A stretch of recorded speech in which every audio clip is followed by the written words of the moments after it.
My article is The Week That Was: Trump, Kim, Michael Cohen, IndoPak, Tea, and the Shilling. The world is just so fluid and fast moving, and in fact the velocity makes me plain dizzy.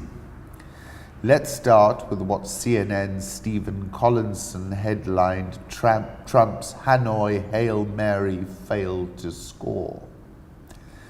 This was, of course, the big set piece in Hanoi. Before Trump walked away, Trump and Kim did manage to dine together and partook of shrimp cocktail, chilled shrimp, romaine leaves, Thousand Island dressing, diced avocado, fresh lemon and herbs, grilled sirloin with pear kimchi, marinated tender sirloin grilled with sauce, served with kimchi fermented inside a pear. Dessert was a hot runny scented chocolate cake, chocolate crumble with fresh berries and vanilla ice cream, all washed down with dried persimmon punch. The gastronomy of these big set-piece geopolitical events is unputdownable, as are the optics. I'm sure Nicolas Maduro must be asking himself, what did it take to get Chairman Kim a seat at Trump's dinner table? And the point is this: it took nuclear weapons.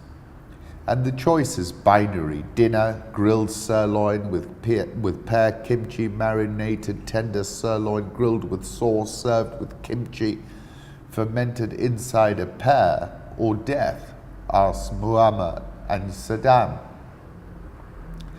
Kim was surely counting on President Trump being a soft touch, because after all, at the very moment they were sitting down for a chat, Michael Cohen, the erstwhile consigliere, was opening with the following in front of the House Oversight Committee.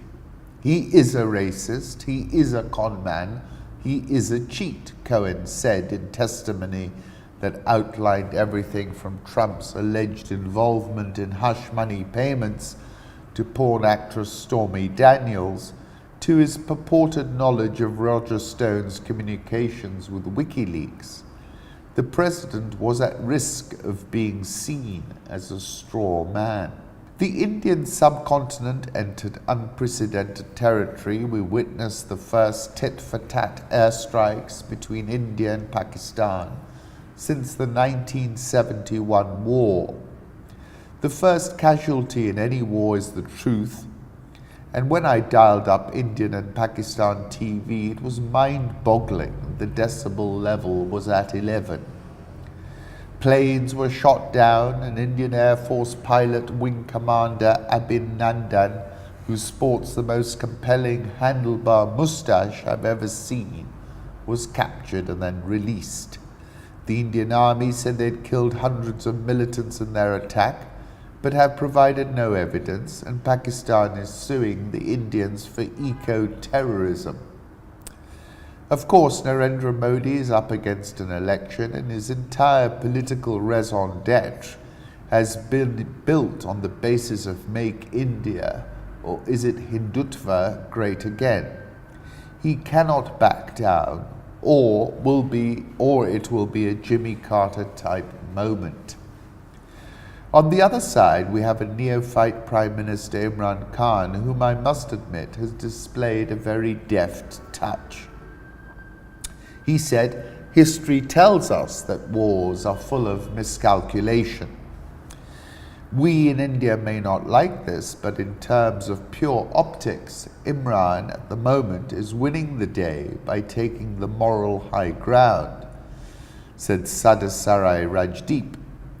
Arundhati Roy wrote, "Kashmir is potentially the most dangerous place on earth, the flashpoint for nuclear war."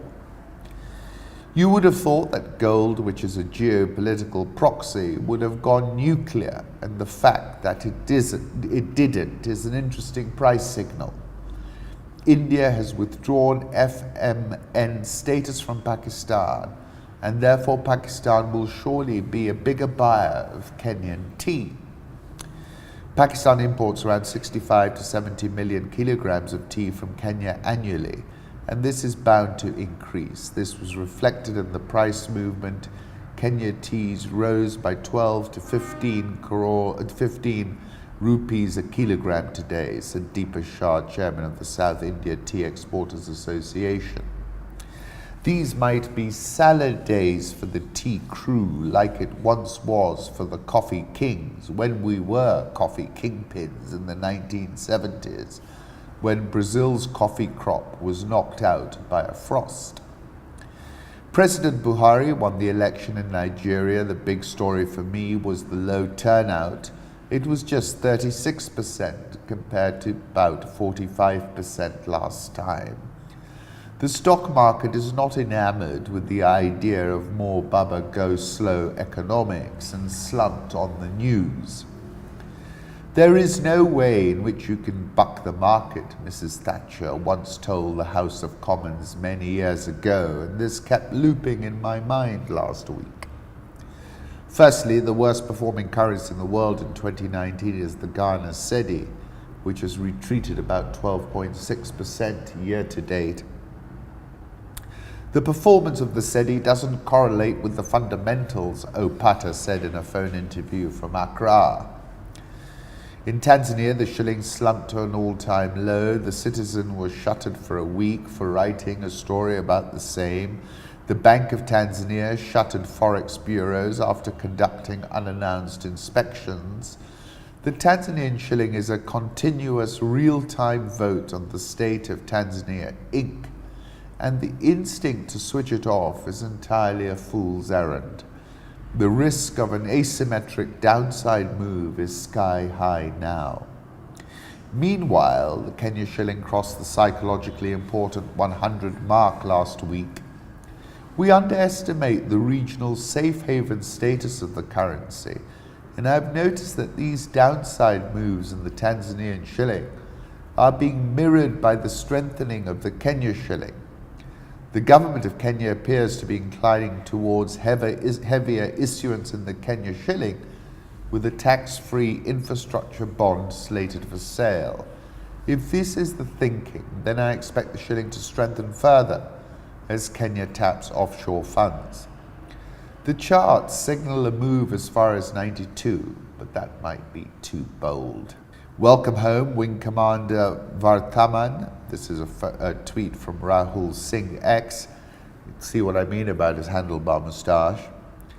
Bruno Makaish says Imran Khan's gambit worked. He forced India to de-escalate.